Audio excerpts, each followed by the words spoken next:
Hi everyone, उम्मीद करता हूँ आप सभी अच्छे होंगे। आज का टॉपिक है वाई प्री मैरिटल काउंसलिंग। हमें शादी से पहले प्री मैरिटल काउंसलिंग क्यों करानी चाहिए। तो देखिए, ये वीडियो इम्पॉर्टेंट रहेगा उन पेरेंट्स के लिए जिनके बच्चे हैं और उनकी शादी होने वाली है, या जो ये व्यूअर वीडियो देख रहे हैं उनका आगे शादी का प्लान है।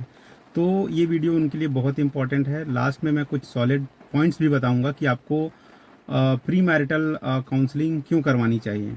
तो वीडियो को स्टार्ट करते हैं। तो सबसे पहले मैं इस चीज़ से स्टार्ट करूंगा। आप लोगों ने सुना होगा कि मैरिज इज़ एवरीडे एडजस्टमेंट। तो मोस्ट ऑफ द पीपल आप लोगों ने सुना होगा। तो देखिए, शादी के बाद क्या होता है, आदमी को एडजस्ट करना पड़ता है, दोनों को एडजस्ट करना पड़ता है, लड़का को भी और लड़की को भी। ठीक है, ये आप चीज़ कंफर्म भी कर सकते हैं। तो जैसे हम शादी कर रहे हैं तो जो एडजस्टमेंट की बात आती है, तो हमको ये देखना है कि जितना हम एडजस्टमेंट कर रहे हैं क्या ये वर्थ इट है। ठीक है, तो लेट्स से मैं एक एग्जांपल ले रहा हूँ। आप इतना एडजस्ट कर रहे हैं शादी के बाद, जो आपको रिटर्न मिल रहा है, हैप्पीनेस, खुशी, कुछ भी जो मिलनी थी वो इतनी सी है। तो क्या ये वर्थ इट है, आपको ये देखना है। मेरे हिसाब से तो वर्थ इट नहीं है। क्यों? क्योंकि आपको लगेगा आपने तो शादी कर लिया, शादी से पहले आप बहुत खुश थे, और शादी में आके पता चल रहा है आप तो यार फंस गए, इतना एडजस्ट कर रहे हैं, कुछ हो ही नहीं रहा, इससे अच्छा तो शादी ही ना करते। तो क्या ये चीज़ आपको पहले पता चल सकता था? हाँ जी, बिल्कुल पता चल सकता था कि कितना आपको एडजस्टमेंट करना है और ये वर्थ इट है कि नहीं। करना क्या था, आपको क्वेश्चन पूछना था, बट आप लोगों ने पूछा नहीं एक दूसरे से, जिसके कारण ये इशू आता है। तो मैं प्री मैरिटल काउंसलिंग के लिए क्यों बोल रहा हूँ, तो देखिए, जो प्री मैरिटल काउंसलर होता है वो दोनों फैमिलीज को आपस में बिठाता है। सुबह से लेके शाम तक जो भी आदमी के जीवन में जो भी चीज़ें होती है उसके बारे में पूछता है। उसके अलावा भी बहुत सारे फैक्टर होते हैं जिसको वो कंसिडर करता है, और क्वेश्चन पूछता है दोनों फैमिलीज से। तो इससे होता क्या है कि जो फैमिलीज रहती हैं वो आपस में प्रॉपरली डिसाइड कर पाती है कि आगे इस रिश्ते को बढ़ाना है कि नहीं बढ़ाना है। तो ये चीज़ें क्लियर हो जाती है। अब बात आती है कि क्यों करवाएं काउंसलर से। क्वेश्चन तो हम भी पूछ सकते हैं, तो आंसर है जी, क्वेश्चन आप नहीं पूछ सकते। क्यों नहीं पूछ सकते? क्योंकि देखिए, जब आप क्वेश्चन पूछते हैं सामने वाले फैमिली को बैठा के, आप एक दो चार क्वेश्चन तो पूछ लेंगे, उसके बाद बहुत सारे और क्वेश्चन है जो आपको पूछने हैं। बट जब आप पूछना चालू करेंगे तो सामने वाली फैमिली को क्या लगेगा, वो इंटेरोगेशन लगेगा। जैसे पुलिस बैठा के पूछताछ करती है, एक के बाद एक क्वेश्चन पूछती है, ये उस टाइप का लगेगा और आपका मे बी बात बिगड़ सकता है। तो ये इशू आता है जब एक काउंसलर पूछता है, वो एज अ थर्ड पर्सन रहता है। तो वो क्या करता है, दोनों फैमिलीज को साथ में बिठाता है और क्वेश्चन पूछता है। तो दोनों आदमी इसमें सहज महसूस करते हैं और एक दूसरे की जो भी बातें हैं उसको शेयर करते हैं, जो भी वो काउंसलर क्वेश्चन पूछेगा उसके हिसाब से। तो ये होता है मेन रोल काउंसलर का। तो वो चीज़ों को क्लियर कर देता है ताकि आप प्रॉपर करेक्ट डिसीजन ले पाएं।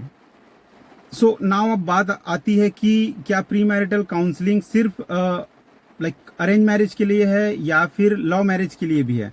तो मैं सबसे पहले लव मैरिज पे स्टार्ट करूंगा। देखिए, ये तो दोनों के लिए बहुत ज़रूरी है। तो देखिए, लव मैरिज का पहले मैं आपको सीन समझा देता हूँ। देखिए, लव मैरिज में आप लोगों ने सुना होगा कि इसमें डाइवोर्स बहुत ज़्यादा होता है। तो देखिए, डाइवोर्स इसलिए भी होता है क्योंकि जो शादी से पहले चीज़ें लगती है, शादी के बाद वो चीज़ें नहीं होती। लड़की का एक्सपेक्टेशन अलग रहता है, लड़के का एक्सपेक्टेशन अलग रहता है शादी के बाद। बट वो चीज़ें उन लोगों ने पहले क्लियर नहीं किया होता है। So that's why problem create होता है, एडजस्टमेंट नहीं हो पाता और डाइवर्स जैसा सीन बनता है, जो कि पहले ही क्लियर हो जाता अगर वो आपस में एक दूसरे को ये चीज़ प्रॉपरली क्लियर कर लिए रहते हैं।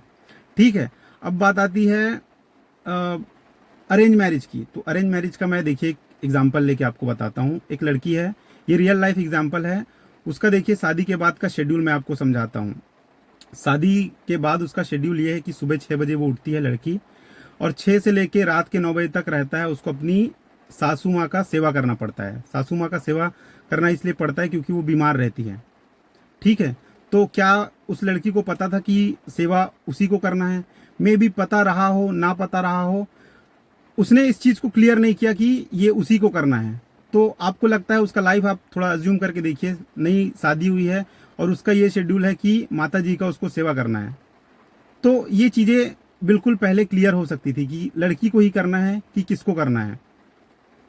लड़की के जो पिताजी हैं वो इसको पूछ सकते थे, माताजी बीमार है तो क्या लड़की को ही करना है तो हाँ, आप पहले ही श्योर हो जाइए कि हाँ भाई शादी तो कर रही हूँ तो सेवा भी मुझे करना है। आप अजम्पशन में रहते हैं कि हो जाएगा, कोई और कर लेगा, बट लास्ट में जाके आपको पता चलता है कि सेवा तो भाई अब आप ही को करना है। ठीक है, ये एक चीज हो गई। यहाँ पे अब कोई काउंटर आर्ग्यूमेंट देगा कि सेवा तो करनी, किसी को तो करनी है, तो भाई क्वेश्चन यहाँ पे आता है कि क्या आपको करनी है, क्या आप रेडी हैं? अगर रेडी हैं तो बिल्कुल क्लियर कर लीजिए कि हाँ भाई मुझे ही करनी है। अजम्पशन में मत रहिए, क्योंकि अजम्पशन ही आगे जाके बहुत सारा प्रॉब्लम क्रिएट करता है। ये एक चीज हो गई। उम्मीद करता हूँ ये एग्जाम्पल आपको समझ में आया होगा, क्योंकि मोरलिस्टिक नहीं होना। देखिए, आप शादी कर रहे हैं, आपको अपना भलाई देखना है। अगर आपको सेवा करनी है तो बिल्कुल आप कर सकते हैं, नहीं हो पाएगा तो आप पहले ही पीछे हट सकते हैं। तो इसलिए मैं ये एग्जाम्पल लेके आपको बता रहा हूँ। अब मैं बात करूंगा उस सॉलिड पॉइंट की। तो देखिए, इंडिया में क्या होता है कि शादी की बात तो सब लोग करते हैं, और शादी अच्छी चले और डाइवोर्स वगैरह ना हो, इसकी बात कोई नहीं करता। तो देखिए, इन सारी चीज़ों को आप प्री मैरिटल काउंसलिंग के थ्रू पहले ही क्लियर कर सकते हैं। तो इससे होगा क्या कि शादी के बाद आपको ऐसा नहीं लगेगा कि यार ये क्या हो गया, ये तो मैंने सोचा ही नहीं था, ये वाली बात आएगी ही नहीं। आप पहले ही पूरा क्लियर होंगे, आपको पता होगा कि हाँ भाई ऐसा ऐसा होने वाला है, और ये चीज़ प्री मैरिटल काउंसलिंग के थ्रू बिल्कुल क्लियर हो जाएगा आपको। दूसरी चीज, एक और पॉइंट लेता हूं। देखिए, इंडिया में क्या हो रहा है, डाइवोर्स रेट बढ़ रहा है। इन जनरल तो सबसे कम ही है हमारे पूरी दुनिया में, इंडिया में 1% है, बट अगर मेट्रो सिटीज की बात करूं तो ये बढ़ रहा है, वहां पे अराउंड 30% है ये। ठीक है, तो देखिए, अगर रीजन की बात करूं तो रीजन भी वही है, लोग आजकल एडजस्ट नहीं कर पा रहे हैं, एक दूसरे की सुन नहीं पा रहे हैं, एडजस्ट नहीं कर पा रहे हैं। तो प्री मैरिटल काउंसलिंग के थ्रू आप सारी चीजों को पहले ही क्लियर कर सकते हैं। तो ये मेन पॉइंट है। अब तीसरी बात भी आपको मैं बताता हूं। देखिए, आपका मैरिज में बहुत सारा पैसा लगा रहता है। देखिए, मिनिमम तो 10-15 लाख रुपए एक फैमिली का लग जाता है, और इसका अपर लिमिट कोई नहीं है। तो आप नहीं चाहेंगे कि आप इतना पैसा खर्च किए हैं और शादी के बाद लड़का लड़की आपस में लड़ रहे हैं, अपना सर फोड़ रहे हैं। तो चीज़ों को पहले ही क्लियर कर लीजिए ताकि बाद में कुछ इश्यू ना हो। देखिए, इसमें ज़्यादा खर्च नहीं है, 2, 4, 5, 10 हज़ार लगा के आप, अगर आपको चीज़ आपको पहले ही पता चल जा रहा है सारा चीज़, तो मेरे हिसाब से ये वर्थ इट है।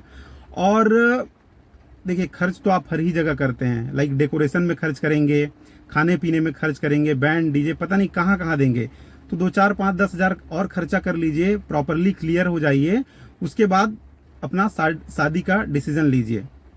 तो उम्मीद करता हूं कि ये वीडियो में मैं आप लोगों को समझा पाया, कोशिश मेरी पूरी थी।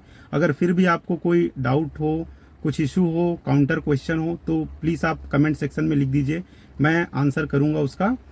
और अगर वीडियो अच्छा लगा हो तो प्लीज़ लाइक कर दीजिए, कमेंट तो कर ही दीजिए, और जिसकी भी शादी होने वाली है प्लीज़ इसको शेयर करिए, ताकि देखिए, मेरा यहाँ पे मकसद है ताकि डाइवोर्स रेट कम हो, फैमिली अच्छी चले, लड़ाई झगड़ा ना हो। देखिए, डाइवोर्स नहीं भी हो रहा है और अच्छी नहीं चल रही है तो भी कुछ खास अच्छी लाइफ आपकी कटेगी नहीं।